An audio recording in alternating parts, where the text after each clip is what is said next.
मुळात कला आणि क्रांती या एकाच नाण्याच्या दोन बाजू नव्हेत का? तुम्ही उत्तम कला सादर करून माणसे जिंकता आणि आमचे वृत्तपत्र क्रांती घडवून माणूस जिवंत ठेवेल.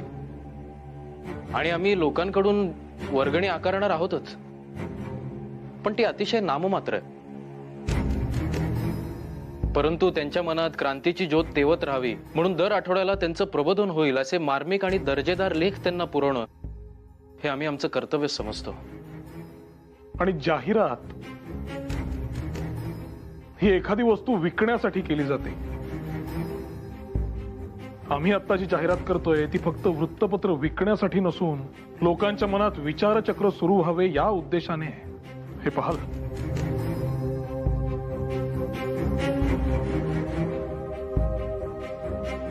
केसरी, वा. आणि मराठा सुद्धा, म्हणजे मराठा इंग्रजीमधून आहे आणि केसरी मराठीमधून आहे. वा वा वा, म्हणजे आपल्या साम्राज्याची गर्जना होणार. तर हे टिळक आणि आगरकर तेच ना ज्यांनी पुण्यात कोणत्याशा शाळेची स्थापना केली आहे? New English school. New English school, बरोबर. हे तेच आहेत का? होय. आमच्या कृष्णशास्त्रींच्या चिरंजीवासोबत असतात. हो, अर्थात विष्णू शास्त्री चिपळूणकर. बरोबर, विष्णू शास्त्री चिपळूणकर. बरेच ऐकून आहे त्या शाळेबद्दल आणि त्या दोघांबद्दलही. अहो, ध्येय वेडे आहेत म्हणे. राष्ट्रीय शिक्षणाचा ध्यास. मी तर असेही ऐकून आहे की ते टिळक महाशय काहीसे कोपिष्ट आहेत म्हणे. अहो, राग तर त्यांच्या नाकाच्या शेंड्यावरच असतो. असे ऐकले तुम्ही? हो तर. अहो, काय सांगायचं अण्णासाहेब, संताप हा त्यांचा सखा आहे. काय बरोबर की नाही? आणि कपाळावर आठ्या असतात म्हणजे असतात कायम. हा, मी तर असेही ऐकले आहे की ते आगरकर देखील त्यांच्याच बरोबर त्यांच्याच वाड्यात राहतात. काय हो, ते देखील असेच आहेत का? आगरकर? अहो, त्यांचे तर काय वदावे. लहरी माणूस. बरं, देव धर्म कर्मकांड यांचे आणि त्यांचे तर विशेष नाते. बरं, अहो, भलतीच तरेवाईक दिसतायत ही मंडळी. मी तर शाळेबद्दल काय काय ऐकले देखील होते. इतकेच नव्हे तर मी मनात ठरवले देखील होते की पुण्यात येईन त्यावेळेला या दोघांची भेट देखील घ्यायची. हा, आता कधी योग येईल देवास ठाऊक. अहो, परंतु तेच आता तुम्हाला इथे भेटायला आलेत. अहो, मग तुम्ही दोघे शुंभासारखे माझ्यासमोर उभे काय? अहो, बोलवा त्यांना वरती, मला भेटायचंय त्यांना. पंत पंत. काय असंच स्वतःच्या विचारात. केसरी आणि मराठाची सगळी तयारी झाली आहे खरं तर, पण माझा आतला आवाज मला प्रश्न विचारतोय की बळवंता, खर तर तू हाडाचा शिक्षक, ही शाळा वर्ग विद्यार्थी यात रमणारा, कुठलेही अवघड गणित दिले तरी ते चटकन सोडवणारा, प्रयोगशीलतेने विद्यार्थ्यांना शिकवणारा, वगैरे वगैरे. पण आता या संपादकाच्या खुर्चीत तुझे नेमके काम काय? हे असं आहे बघा बुवा यांचं. बळवंतराव, हे असले विचार नका करू. आपले उद्दिष्ट विसरलात का तुम्ही? विसरीन कसे? पण कसं आहे बुवा, शास्त्री बुवा आहेत शब्दप्रभू, उत्तम लिहितात. आगरकर तुमचे लेख देखील अतिशय वाचनीय आणि वैचारिक असतात. तुम्ही मंडळी जितक्या लिहिलया लेख लिहू शकता तसे मी लिहू शकेन की नाही मला शंका आहे. बळवंतराव, आपले वृत्तपत्र काय निबंध स्पर्धा आहे का? लेखन कौशल्य सादर आणि सिद्ध करायला ते एक असे व्यासपीठ आहे जिथे तुमच्याशिवाय इतर कोणीही असून चालायचे नाही. बुवा, पण ते फार जबाबदारीचं काम आहे. आपण जे विचार मांडू ते सबंध जनसमुदायापर्यंत पोहोचणार आहेत, मंडळी त्यांनी प्रभावित होणार आहेत आणि त्यावरूनच ते आपल्याला झुकते माप द्यायचे की नाही हे ठरवणार आहेत. आपल्या हेतूंवर त्यांनी शंका घेऊ नये इतकेच माझे म्हणणे. वृत्तपत्राला आपण वर्तमानपत्र देखील म्हणतो की नाही? होय. का बरं? कारण त्यात आपली सध्याची परिस्थिती काय आहे, आपल्या समस्या काय आहेत, आपले शत्रू कोण आहेत, किंवा आपल्या विचारांची दिशा कशी असायला हवी, हेच कार्य आहे की नाही वृत्तपत्रांचे? हो. बळवंतराव, इतरांचं दुःख बघून जीव तळमळणाऱ्या तुमच्यासारख्या माणसाच्या मनात अशा शंका याव्यात? आणि एक गोष्ट लक्षात ठेवा बळवंतराव, तुम्ही शिक्षक आहातच, पण त्याआधी तुम्ही एक संवेदनशील व्यक्ती आहात. लोकांचे अश्रू पुसणं तुम्हाला ठाऊक आहे आणि हे दायित्वच आहे. आपल्याला लोकांमध्ये ज्ञानदीप प्रज्वलित करायचं आहे आणि तुमच्यापेक्षा अधिक प्रभावीपणे ते कार्य कोण करू शकेल सांगा बरं? आणि फरक एवढाच आहे की इकडे विद्यार्थ्यांऐवजी आहेत सभासद आणि गणिताऐवजी आहे सामाजिक प्रश्न. आता वर्ग शिक्षक नाही, आता व्हायचं लोक शिक्षक. आणि जसे विद्यार्थ्यांमध्ये लोकप्रिय आहात तसे इथे देखील लोकप्रिय व्हाल, निशंक. बळवंतराव, इतकी वर्ष झाली ओळखतोय मी. बळवंतराव, शास्त्री बुवा, गोपाळराव,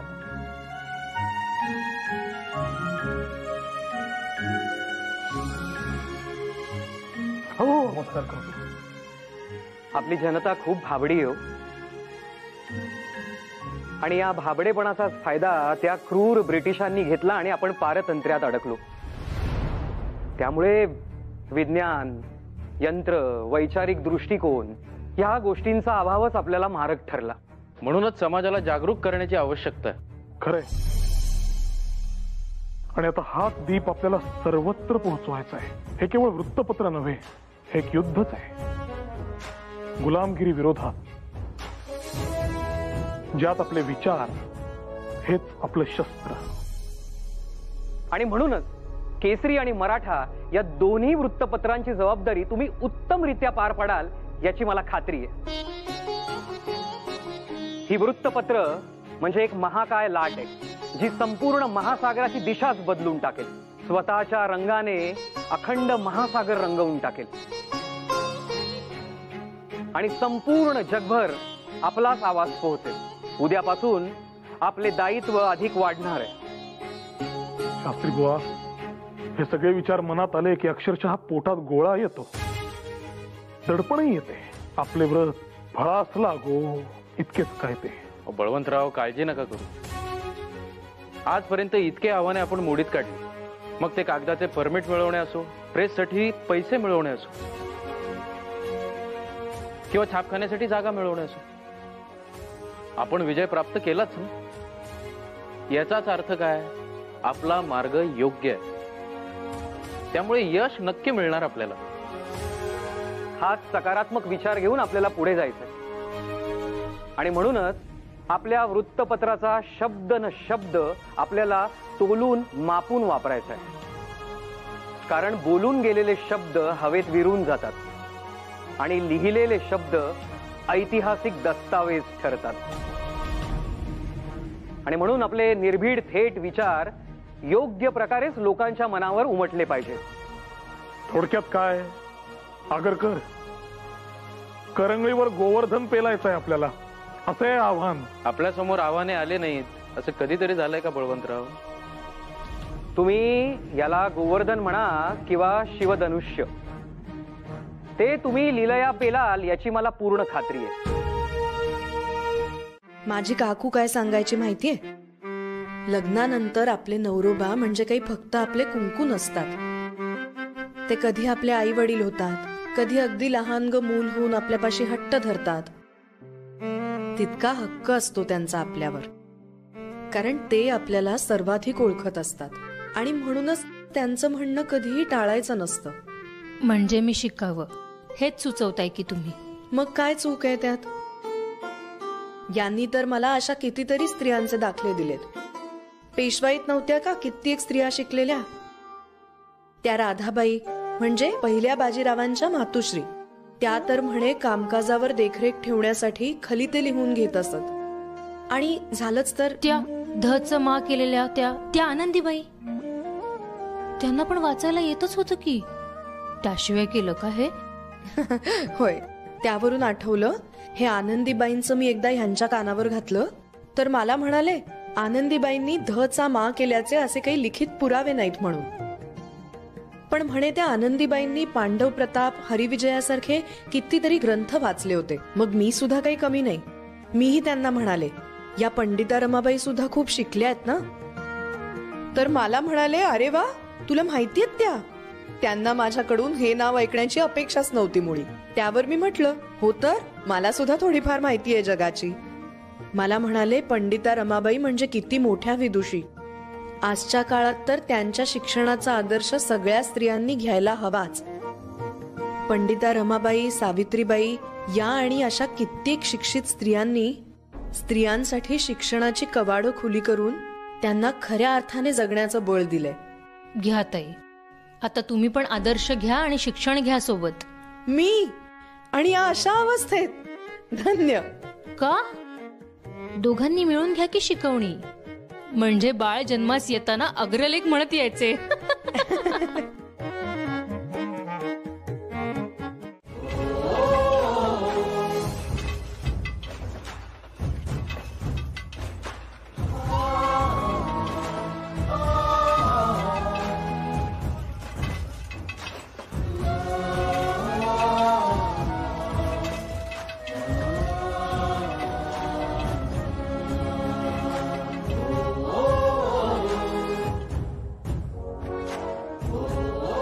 माझा विश्वासच बसत नाहीये.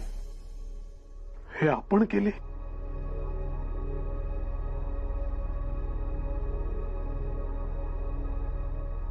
ही तर सुरुवात आहे बळवंतराव. आत्ता कुठे सिंह पावले टाकतोय. त्याची गर्जना अजून व्हायची.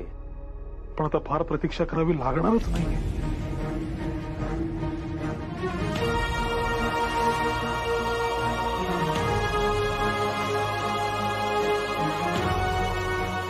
बळवंतराव, हो, काय लेख लिहिलाय तुम्ही? निशब्द झालोय मी खरंच. वृत्तपत्राचे नाव काय? मराठा. मग तसा साजेसा लेख हवा की नाही? जबाबदारी आहे आपली. पण केसरीला कमी लेखू नका. याच्यापेक्षा त्याची गर्जना अधिक होणार आहे, बघा तुम्ही.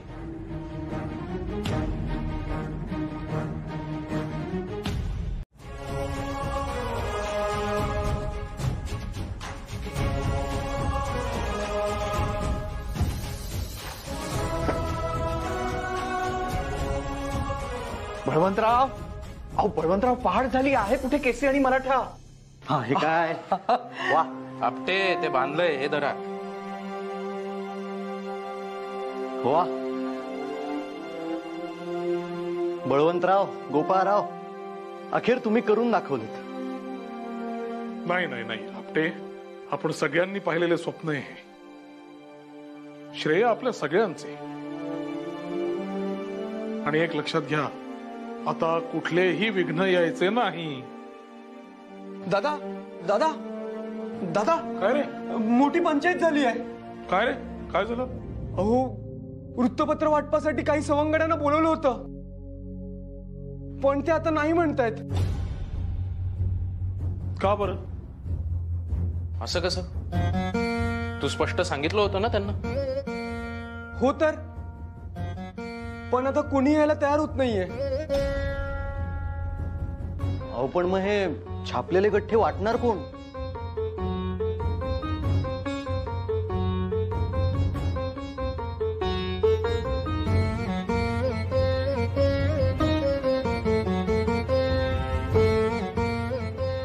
मंडळी, आता याची देखील सवय करून घ्या. आपल्या घरच्या कार्याचे आपण कसे आमंत्रण करत फिरतो, तीच परंपरा इथेही लागू करूया.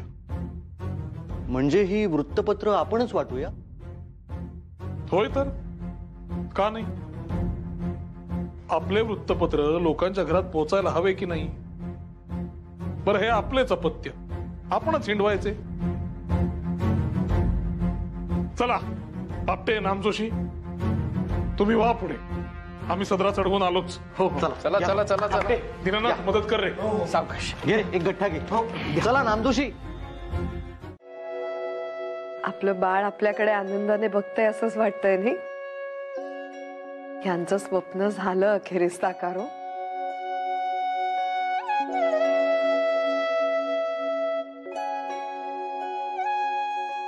काय झालं? यातला केसरी कुठला आणि मराठा कुठला?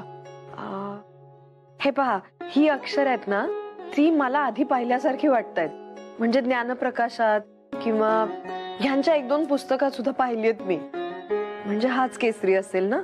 आता ही ओबडधोबड नक्षी ही नाही मला ओळखता येत आहे. ओबडधोबड काय म्हणता?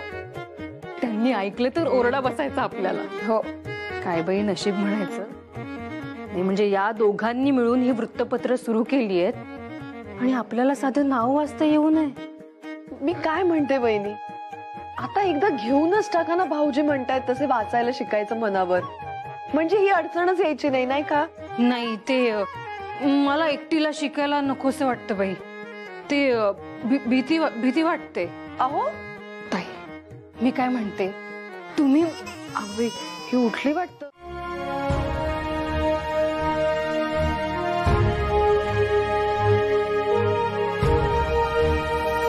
अहो, आजचा लेख वाचलात का केसरी मधला? अहो, हे काय विचारणे झाले? आद्य कर्तव्य आहे केसरी वाचणं. 1857च्या उठावा दरम्यान जसे देशभक्तीने भारावलेले वातावरण होते, जशी वीरश्री संचारली होती, तेच स्फुरण चढते केसरीतील लेख वाचून. अगदी या वयात देखील. खरंय आप्पा तुमचं. बघितलं का, केसरी मधले लेख म्हणजे बंदुकीतून सुटलेल्या गोळीसारखेच वाटतात. आपल्या लोकांमधला जो असंतोष आहे तो लेखातून बाहेर पडतोय. अहो, हे वर्तमानपत्रात छापून आणणं सर्व ठीक आहे हो, पण मी काय म्हणतो, उंटावरून शेळ्या हाकण्यापेक्षा असेल हिंमत तर थेट भाष्य करा ना संस्थानाच्या राजकारणाबद्दल. अहो, वर्तमानपत्रात समस्या मांडतात. राजे महाराजांना कसल्या समस्या असे? अहो, काय बोलताय, कुठल्या काळात जगताय? अहो, बडोदाच्या संस्थानाबद्दल माहिती आहे का तुम्हाला? 6 आठवडे झालेत, केसरीचा एकही लेख चुकवला नाही. प्रत्येक लेखातून स्फूर्ती मिळते आणि मनात हेच येतं की आपण सरकारची गुलामी करायची नाही. मला पण असंच वाटतंय रे, पण घरचे काय म्हणतील त्याची काळजी मी करतच नाही. माझ्या चुलत्यांना जेव्हा मी सांगितलं की सरकारी नोकरी करणार नाही, तेव्हा फोकाने फोडून काढलं मला. त्यांचं असं म्हणणं आहे की मी शिकावं, नोकरी करावी, जागा विकत घ्याव्या आणि केलेल्या उपकारांचे पांग फेडावे. मग तू करणार नाही तसं?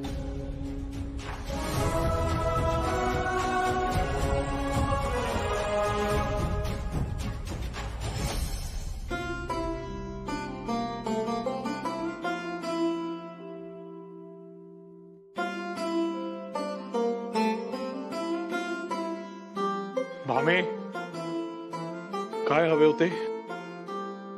व्यस्त आहात ना? असू दे. सांग आता.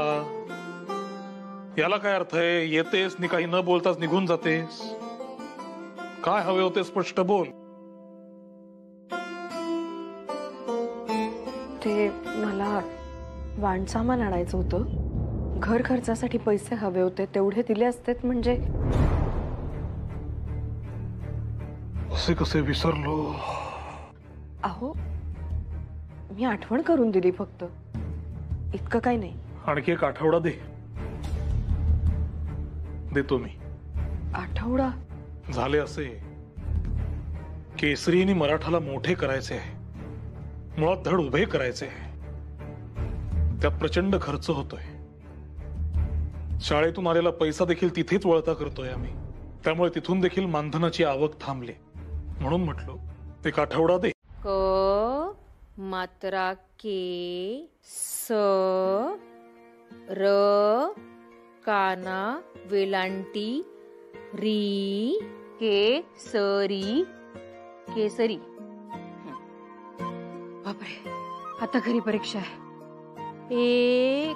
एखाद एखादा जका पदार्थ पदार्थ वर काय बाई? पदार्थ पदार्थ पदार्थ. केवढं अवघड लिहितात हे. हे तर केवढं अवघड आहे. द हे द च्या खाली काय आहे? तदवतच. तद्वत असा शब्द आहे का? मी नव्हते बाबा काही वाचत, नाही मी नव्हते काही वाचत. शिक्षण माणसाला धिटाई शिकवते यशोदाबाई. अगं वाचतेस तर मग लाजतेस कशाला? चालेल.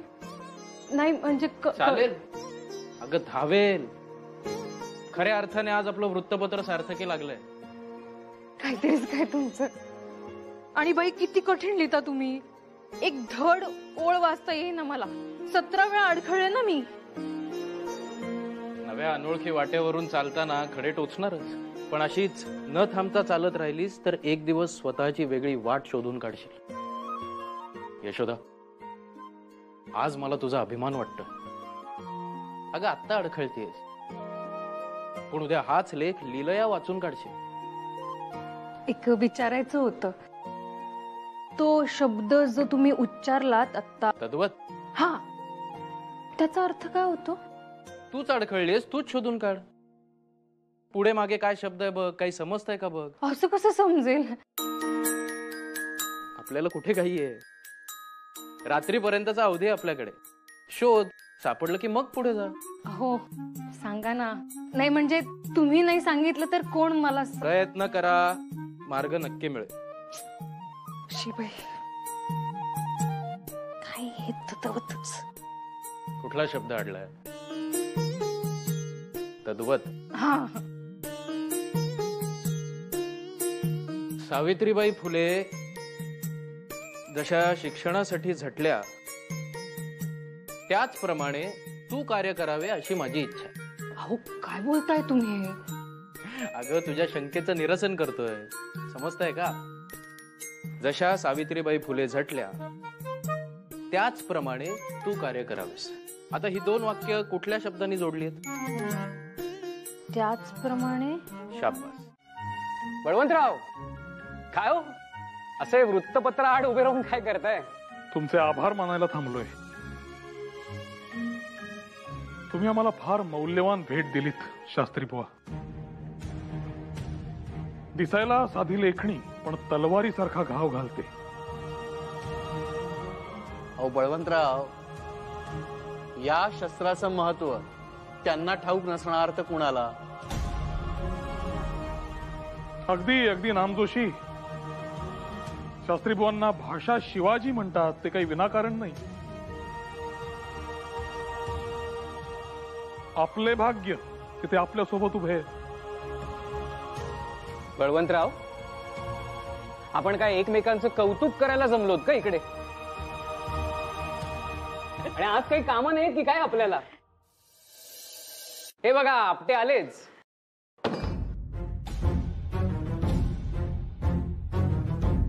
आपटे बुवा, शास्त्री बुवा, केसरी आणि मराठाच्या तलवारी कायम कशा तळपत राहतील याचाही जरा विचार व्हावा. आपटे, तुम्ही आमच्या सोबत असताना आम्हाला ती काळजी नाहीच मुळी.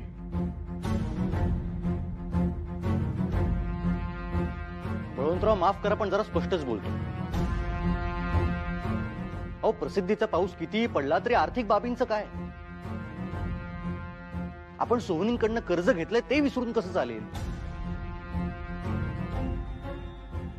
आपल्या कोणालाही त्याचा विसर पडलेला नाहीये आपटे. गोपाळराव, माझं बोलणं कटू वाटेल पण केसरीचा फक्त खप नाही वाढला. कागदाचा खर्च, शाईचा खर्च, टपालाचा खर्च सगळंच वाढलंय. मंडळी, माझं म्हणणं साधं आहे आणि ते मी आधीही मांडलंय. 1 रुपया वर्गणीत काहीच साध्य होणार नाहीये. वर्गणी वाढवायलाच हवी.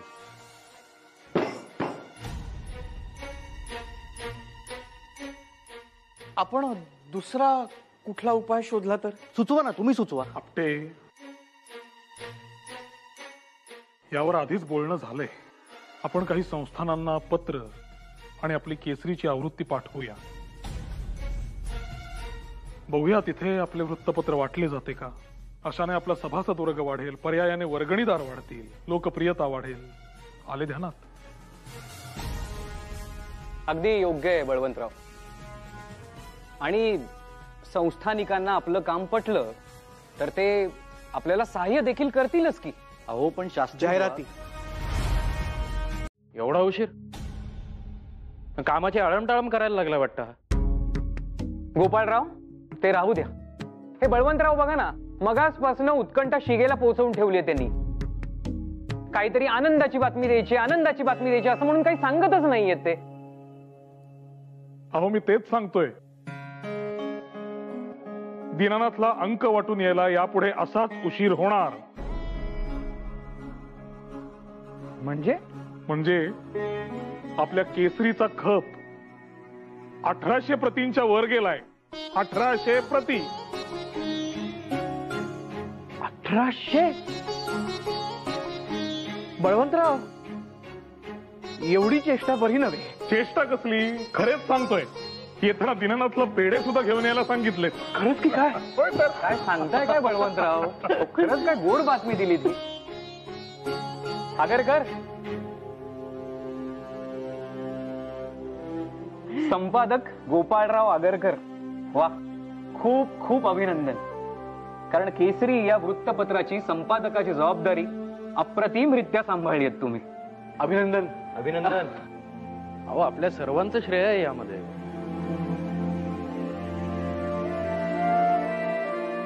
हे काय? अहो संस्थानाला पत्र पाठवायचे, त्यासाठीच दीनानाथला हाका मारत होतो, पण यांनी पेढे आणायला पाठवलं त्याला. शास्त्री बुवा, विसरलात का? केवळ 1800 प्रतींवर आपल्याला समाधान मानून चालायचे नाही. आपले कार्यक्षेत्र विस्तारणार कधी? केसरीचा आवाज सर्व दूर पोहोचायला हवा. बळवंतराव, अहो लक्षात आहे माझ्या, मी विसरेन कसा. बडोदे म्हणजे महाराज सयाजीराव, त्यांना आपल्या कार्याचं मोल नक्कीच कळेल. होय, आणि सर्वार्थानेच ते उपयुक्त राहील. खप वाढेल, आर्थिक आवक सुधारेल.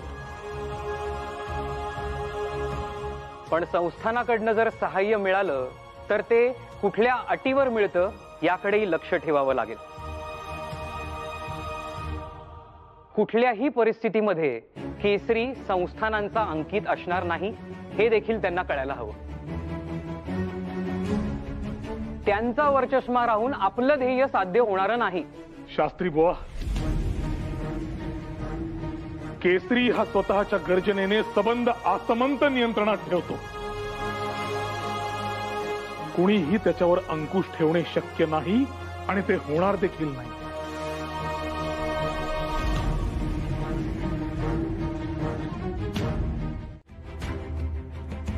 नेमके तेच टी माधवराव आणि ब्रिटिश साम्राज्याला होऊ द्यायचं नाहीये बळवंतराव. सगळे मार्ग खुंटलेत आता आपले. उलट आहे, उलट आहे, उलट आहे गोपाळराव.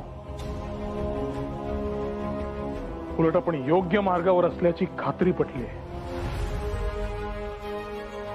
या हीन कृत्याने हे सिद्ध झाले की केसरीचा टी माधवराव आणि इंग्रजांनी देखील धसका घेतलाय. त्यामुळे आता मागे हटायचे नाही, हरून जायचे नाही, निकरानं पुढे जायचे. माझ्या येऊन कळलं ना, बाबाजींना अडवतोय तू. तुला कळतं का कोणाला अडवतोय? अरे बाबाजींच्या वाकड्यात गेला ना तर पार नाईनार करते तुझ्या. तर बाजूला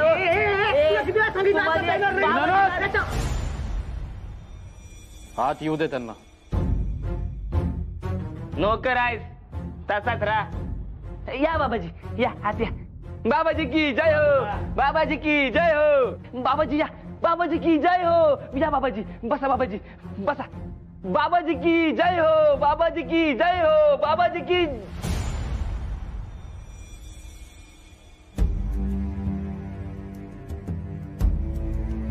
कोण तुम्ही?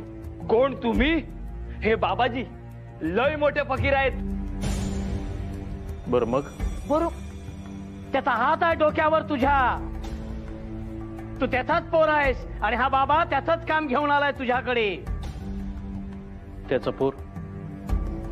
हा भंपकपणा थांबवा आधी, आणि ही अंधश्रद्धा पसरवणं बंद करा.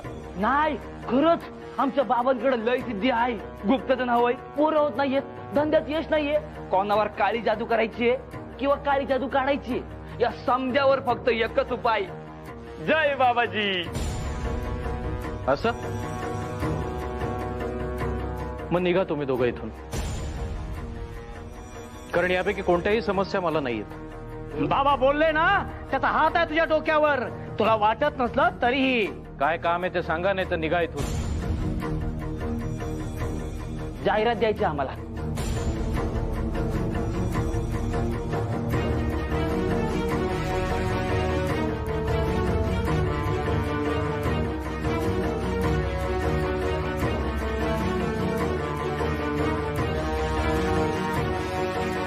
उठा ती आणि चालते वा इथून.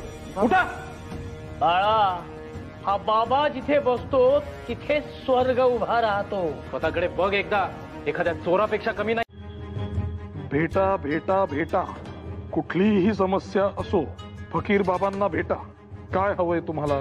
पैसा, व्यवसाय, पाऊस, जमीन, एवढंच काय? मूल हवंय? सर्व रोगांवर एकच इलाज, फकीर बाबा. करणीपासून वशीकरण, सारे काही बाबांच्या मुठीत. सगळी भूते पळतात दूर फकीर बाबांना घाबरून. तेव्हा बाबांना भेटा आणि आयुष्यातील सगळ्या समस्या दूर घालवा. एका क्षणात आयुष्य सुखात.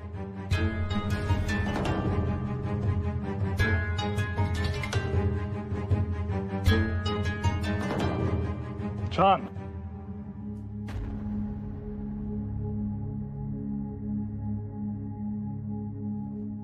ही जाहिरात द्यायची आहे तुम्हाला. हो, वशीकरण, जादू ही. वय तर एकदा का तुम्ही बाबांची जाहिरात छापली का तुमचं आयुष्य पालटलंच म्हणून समजा. अहो, सगळ्या रोगांचा उपचार एकच. जय बाबाजी.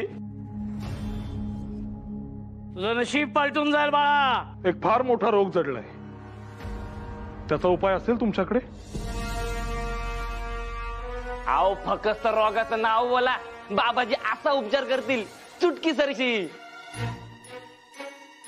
पारतंत्र्य. इंग्रजांना या देशाबाहेर हाकलून देऊ शकाल असे चुटकी सरशी? राग राग भरलाय तुझ्या डोक्यात. वाटोळो वाटोळो होईल तुझं. माझी गरज आहे तुला. मला शरण ये. तुझं भलं करेन, कल्याण करेन तुझं.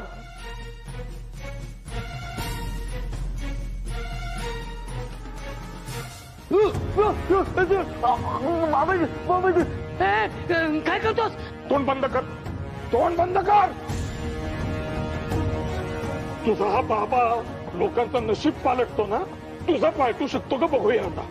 बरं का, तुमच्या या चेहऱ्यास मी आता जमिनीवर पाडणार आहे. बघूया त्याला वाचवता का. काय करतोस? सोड त्याला. भस्म करीन. माझी शक्ती माहिती आहे तुला. सोड. बाबाजी, बाबाजी, सोड. असं म्हणता? बाबा, या भस्म करा मला. या वाट बघतोय मी. या बाबा, अजूनही त्यांच्या मागे लपायचंय तुला? तुला तर वाचवू शकलं नाहीत ते. स्वतःला वाचवू शकतात का बघूया. इतरांचे नशीब पालटवता ना. तुमच्या नशिबात आता काय घडणार आहे मला सांगा.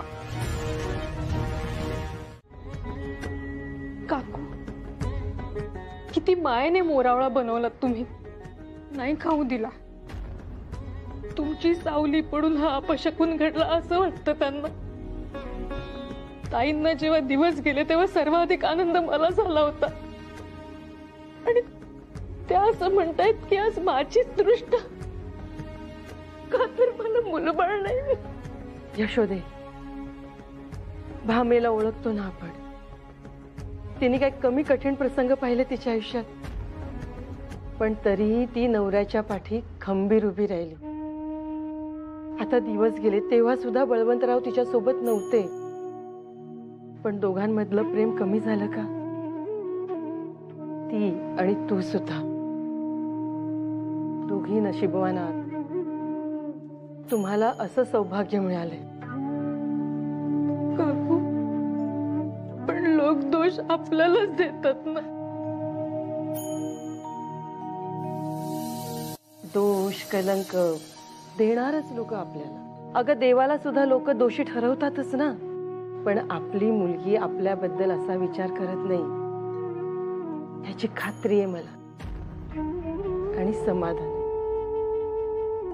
भामाताईंच्या मनात विष तर कालवलं गेलं नसेल ना? अगं नाही जाणार.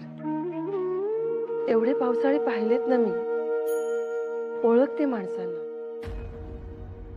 आणि तिच्या सासूबाईंचा सुद्धा मला राग नाही आला. स्वतःचा संसार भरलेला असला, कपाळ रंगीत असलं की ह्या प्रथा परंपरा फुलासारख्या वाटतात त्यांना. त्यात त्यांची काय चूक?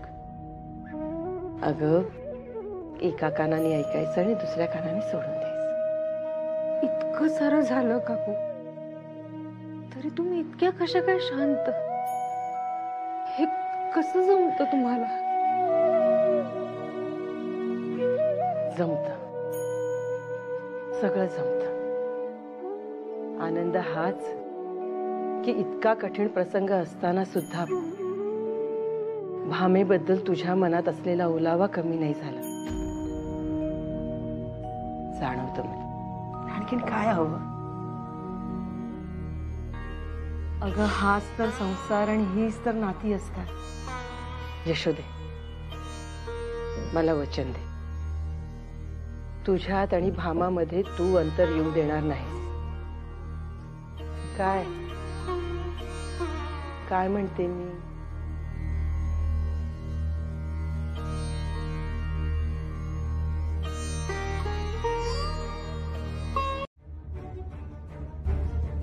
आम्ही सगळे जेवण करून निजानीच करायला जाणार होतो. रात्री झोपलो असताना अचानक जोरजोराने दार वाजू लागलं. अहो, आम्ही सगळेच घाबरलो. कोण आलं असेल?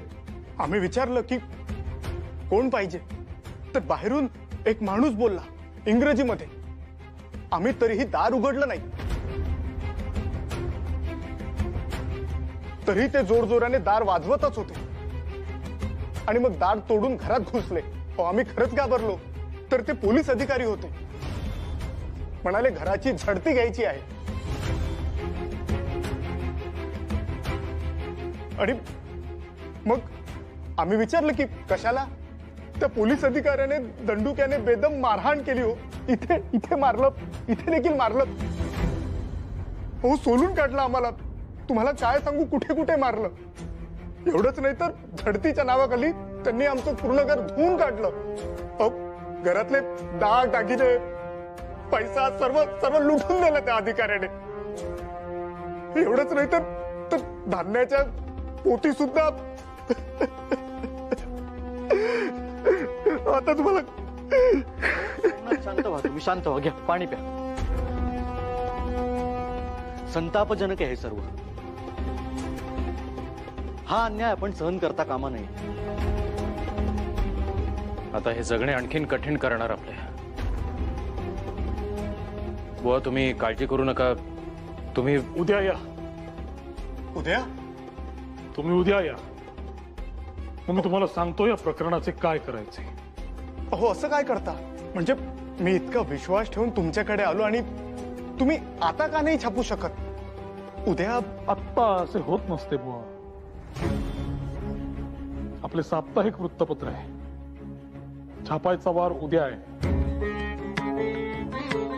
या उद्या. मंडळी, मला जरा कामात जावे लागणार आहे. तुम्ही उद्या या, आपण भेटूया. अहो बळवंतराव, पण तुम्ही या उद्या, आपण बघू काय करता येईल.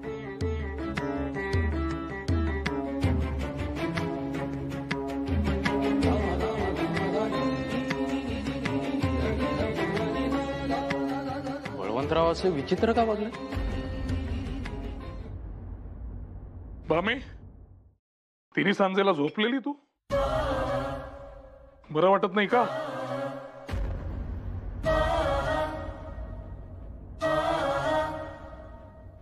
तुझ्याशी बोलतोय. Of course.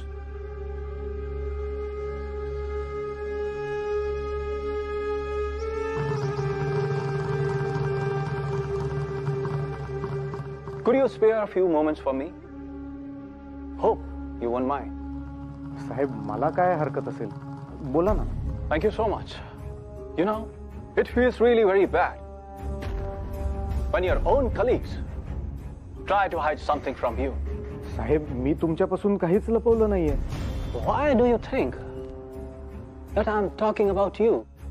Anyway, I hear a lot about these newspapers. हो, त्यांची लोकप्रियता कमी कालावधीमध्ये भरपूर वाढली आहे. Why so? हो, जनतेच्या प्रश्नांना सडेतोड शब्दात वाचा फोडली जाते. त्यामुळेच लोकांनी आपलंसं केलंय ह्या मंडळींना. You mean Bal Gangadhar Tilak? What is he up to? Which recent issue he's addressing? सध्या मला काहीच कल्पना नाही हो. तू कशाला आणून दिलेस? मी जाऊन घेतले असते. तू विश्रांती घे पाहू. दूध गुळ पोहे केले होते, तुम्हाला आवडतात म्हणून. तू खाल्लेस? खाऊन घ्या. भामे, उगाच स्वतःला शिक्षा करून काय साध्य होणार आहे? आपल्या चुकीची शिक्षा इतरांना कशासाठी द्यायची? तुझी कसली आली चूक? मी तुझी नीट काळजी घेऊ शकलो नाही, माझ्या ध्यानात आले नाही. मी तुला वैद्यबुवांकडे नेले नाही. किमान काकूला सांगू शकलो असतो, तू इथे येऊन राहा, भामाची काळजी घे, जरा लक्ष दे. परंतु ते देखील मी केले नाही. देव बाईला आई पण देतो, कारण तिच्यात तेवढी ममता आहे हे त्याला ठाऊक असतं. कदाचित माझ्यात तेवढी ममता उरलीच नसेल, म्हणून झालं असेल हे. शांत हो, ये इथे.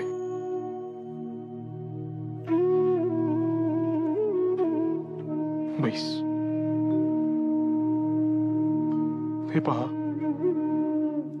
काही गोष्टी आपल्या हातात नसतात.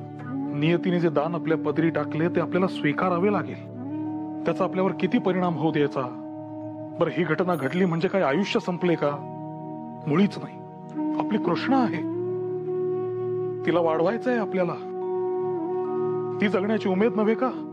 आणि हे असे उपाशी राहून स्वतःचे हाल करून फक्त आणि फक्त त्रास होणार आहे तुला आणि मला देखील. साध्य काहीही होणार नाही. आले का ध्यानात? तू खाऊन घे पाहू. हे घे. बळवंतराव, उशीर होतोय, चला. हो हो, आलोच.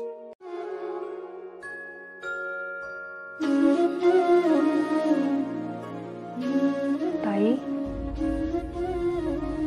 ताई, सावरा स्वतःला. जे गेलं ते आपलं नव्हतंच असं माना आणि पुढे चला.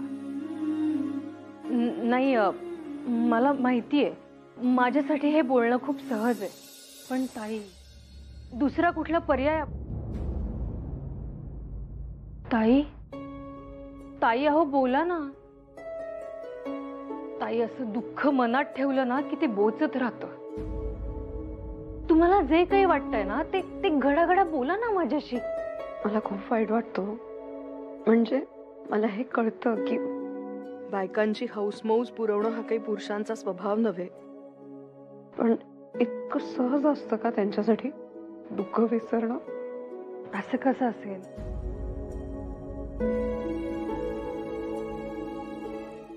ताई, एखाद्या गरीब उपाशी माणसा मुलाला आपण अन्न देतो, प्रसंगी आपण उपाशी राहतो, पण समाधान मिळतं. उपाशी राहिल्याचं दुःख नसतं आपल्याला. मग तसंच आपल्या नवऱ्यांचं आहे की या समाजासाठी, या देशासाठी ते केवढं काय काय करतात. सगळं आयुष्य तिथे वाहून घेतलंय त्यांनी. मग असं स्वतःचं दुःख कुरवाळत बसण्यात वेळ कसा काय घालवतील ते? मला पटतंय हो तुमचं म्हणणं, पण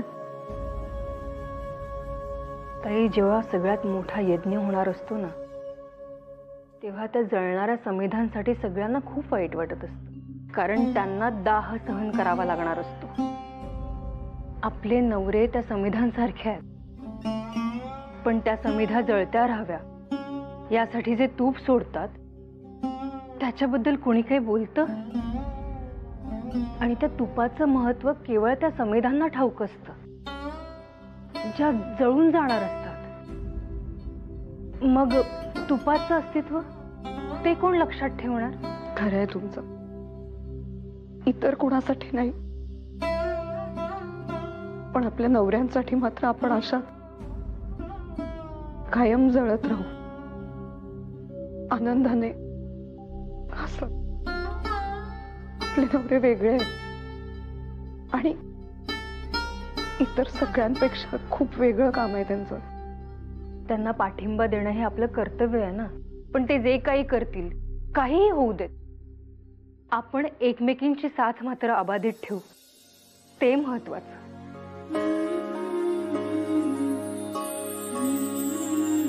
हो.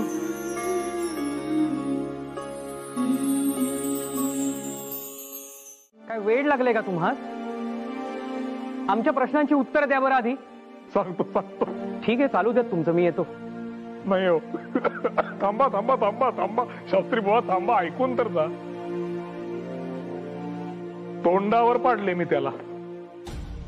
कोणाला? डॅनियलला, आपला प्रिय मित्र डॅनियल.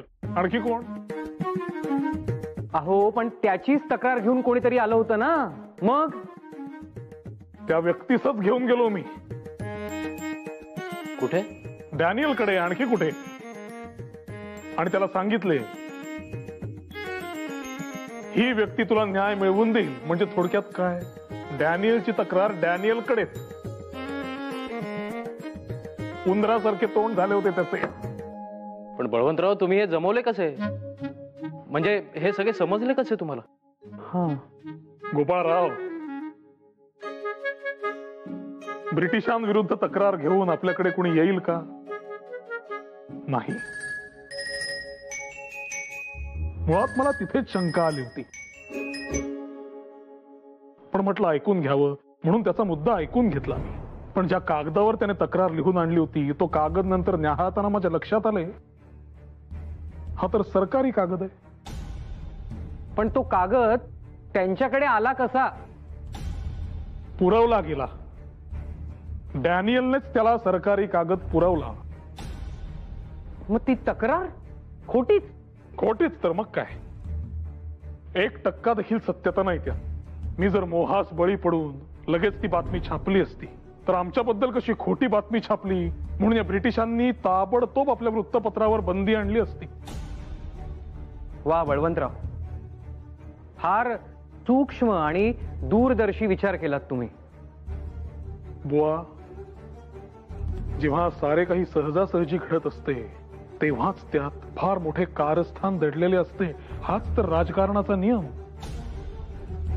खरंय तुमचं. म्हणजे आता ताक देखील फुंकून प्यावे लागणार. निशंक.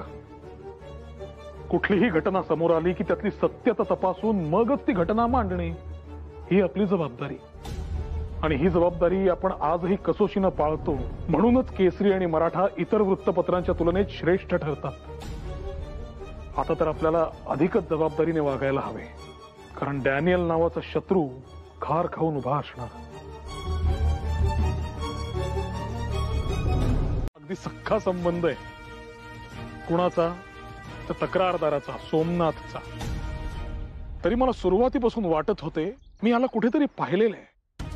विचार केल्यावर लक्षात आले, नाट्यगृहाबाहेर 2-3 वेळेला पाहिले मी त्याला. म्हणून काल रात्री नाटक पाहायला गेलो. संगीत चंद्रविहार. तर रंगमंचावर ही एवढी नटांची फळी. त्या दुय्यम नटांच्या फळीमध्ये एक ओळखीचा चेहरा दिसला. कोण असेल? सोमनाथ. अगदी बरोबर. मठ्ठासारखा पाठ केलेली वाक्य सुद्धा जेमतेम म्हणत होता. तेव्हाच माझ्या लक्षात आले, आपल्या कचेरीत कोणीतरी त्याला प्रयोग करायला पाठवलेले. पण आपल्या कचेरीत काही त्याचा प्रयोग रंगला नाही. पण काय इतक्याशा माहितीवरून तुम्ही मनात पक्के केले? नाही, मुळीच नाही. शिक्कामोर्तब करायला तक्रारीचा कागद होता ना. अहो, तक्रारीच्या कागदावर सरकारी कचेरीचा शिक्का होता. आता हा कापडाचा व्यापारी म्हणतो, त्याच्याकडे सरकारी कागद आला कुठून? या प्रकरणावर पडदा पाडायला एवढे पुरेसे होते. नमस्कार. नमस्कार. मी गोपाळ आगरकर, केसरीचा संपादक. मी बडोदे संस्थानातून आलो आहे. या या.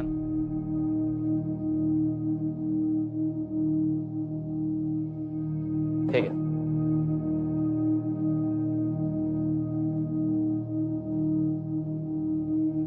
बोला. मला आपल्याला आणि बळवंतराव टिळकांना भेटायचे होते.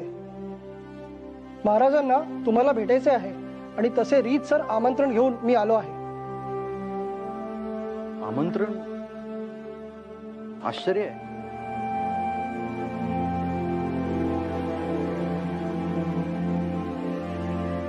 बळवंतराव, शास्त्री बुवा.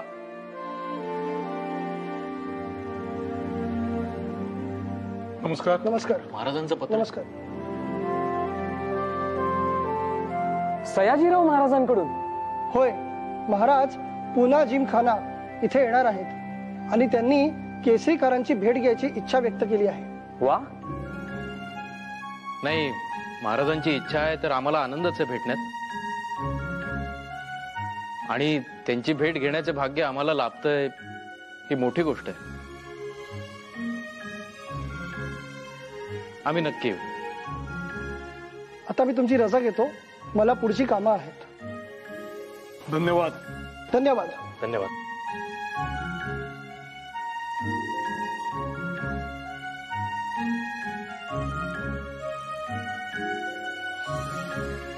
बळवंतराव, पुना जिमखाना म्हणजे काही साधीसुधी वास्तू नाही. केवळ श्रीमंतांची रेलचेल असते तिकडे. म्हणजे आपल्यासारख्याला तर उभे देखील करणार नाहीत. फक्त युरोपियन अधिकारी आणि राजे महाराजे हेच जातात तिथे. आम्ही काही राजांपेक्षा कमी आहोत का? आम्ही आमच्या मनाचे राजेच तर आहोत. काय? निश्चित. बळवंतराव, त्यांनी आपल्याला आमंत्रण दिलंय, फक्त त्यांचा अनादर करायला नको एवढी काळजी आपण घेतली पाहिजे. हे पहा गोपाळराव, महाराजांशी आपले काही वैर नाही. वैर सोडा, ओळख देखील नाही. तरी त्यांनी आपल्याला बोलावले. कारण माहित नाही, परंतु बोलावणे धाडले ते देखील ब्रिटिश अधिपत्याखाली, जिथे सामान्य भारतीयांना प्रवेश देखील नाही. हे त्यांनी एका अर्थी ब्रिटिश सत्तेविरुद्ध उचललेले पाऊलच आहे. नोंदवलेला निषेध आहे. अगदी अगदी बरोबर बोलताय बळवंतराव. मला असं वाटतं की आपण लागलीच त्यांची भेट घ्यायला हवी. चला तर मग. परंतु इतक्या उंची ठिकाणी जायचंय तर तसे सदरे आहेत का आपल्याकडे? म्हणजे तशी काही सोय बऱ्या कपड्यांची? तुम्ही कधीपासून श्रीमंतीमध्ये रमायला लागलात? अहो, आपल्या कार्याकडे बघून त्यांनी आपल्याला बोलवलंय. त्यामुळे आपण जसे आहोत तसेच जाऊया. भले. शाबास. बळवंतराव. बळवंतराव. अहो गोपाळराव, एवढे ओरडायला काय झालं? मी दचकलो ना. अहो ते सगळं जाऊ द्या, आधी हे बघा. हे काय कुणाचे? निनावी. तपशील तर वाचा तुम्ही. महोदय, कळविण्यास अत्यंत खेद होतोय. कोल्हापूर संस्थानाचे दिवाण माधवराव बर्वे हे तेथील विद्यमान महाराज श्री शिवाजी यांच्यावर अपरिमित अन्याय करत आहेत. बर्वे यांच्या या कृत्यामध्ये इंग्रज सरकार सामील आहे. महाराजांच्या अशक्त प्रकृतीचा गैरफायदा ते घेत आहेत. बर्वे यांनी इंग्रजांच्या मदतीने महाराजांना मनोरुग्ण जाहीर केले. इतकेच नाही तर त्यांच्यावर उपचार करायचे सर्व हक्क स्वतःकडेच ठेवले. महाराजांची भेट घ्यायची परवानगी केवळ बर्वे यांच्या मर्जीतील मंडळींना आहे. बर्वे यांनी स्वतःचे खिसे भरून स्वतःसाठी भव्य इमारती बांधून घेतल्या आहेत व त्याचा भार संस्थानावर पडलाय. इतर गुन्ह्यांकडे कानाडोळा केला तरी आपली अस्मिता असलेल्या महाराजांवर अन्याय व्हावा आणि आपण ते पाहत राहावे, या इतके दुर्दैवी दुसरे काही नाही. आगरकर, आपल्या कोल्हापूरच्या महाराजांबाबत हे असं घडतंय आणि आपण अनभिज्ञ आहोत. मला देखील याचेच आश्चर्य वाटतंय बळवंतराव. इतके थेट आणि गंभीर आरोप केलेत आणि पत्रही निनावी. तो साहजिकच. लिहिणाऱ्यास भय वाटले असणार. प्रकरण खोटे निघाले तर त्याला शिक्षा आणि खरे निघाले तर जीवास धोका. महत्वाची गोष्ट ही आहे की जर हे प्रकरण खरं असेल तर आता आपल्याला शांत राहून चालणार नाही. हा कितीही झालं तरी श्री शिवाजी महाराजांबद्दल आहे. आपले छत्रपती आहेत ते. अर्थातच. आपली अस्मिता आहेत, आपला अभिमान आहे. त्यांच्याबाबत हे असं कृत्य कोणी करूच कसं शकतं? बळवंतराव, या प्रकरणाच्या मुळाशी आपल्याला जावंच लागणार आहे. केसरी आणि मराठा आता शांत राहून चालणार नाही. आता या आगीचा दाहच ठरवेल त्याचे लोण कुठवर पसरणार ते.